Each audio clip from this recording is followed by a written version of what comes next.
ফার্স্টের দিনে আপনারা মিডিয়াতে ঢুকলেই দেখতে পারবেন বলাকা ফার্স্টের দিনে একটা দুর্ঘটনা ঘটাইছে।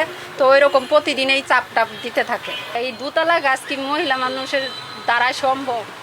আমার দ্বারাই সম্ভব না, আমি পারতেছি না। আমার শরীরটার সাথে আমার এই বাসটা যায় না। আমার জন্য আর একটু ছোট বাস ইজি, যেমন একটু ভালো হইলে ভালো হইতো। এভাবেই বাস্তবতার কথা গণমাধ্যমের কাছে বলছেন নারীদের জন্য বিশেষ বাসের ড্রাইভার। রাস্তায় বাস চালানোর সময় এখন বাস্তবতা হাড়ে হাড়ে টের পাচ্ছেন তিনি।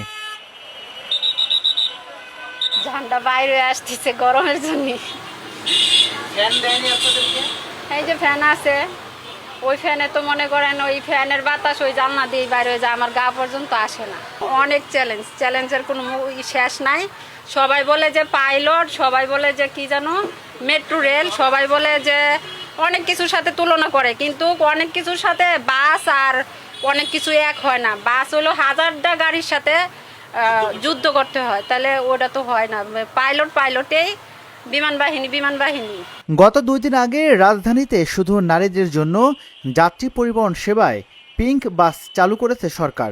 উদ্বোধনের পর নারীদের মধ্যে স্বস্তি দেখা দিলেও বাস স্বল্পতা আর অপরিপক্ক ড্রাইভারের কারণে ভিন্ন বাস্তবতাও রয়েছে।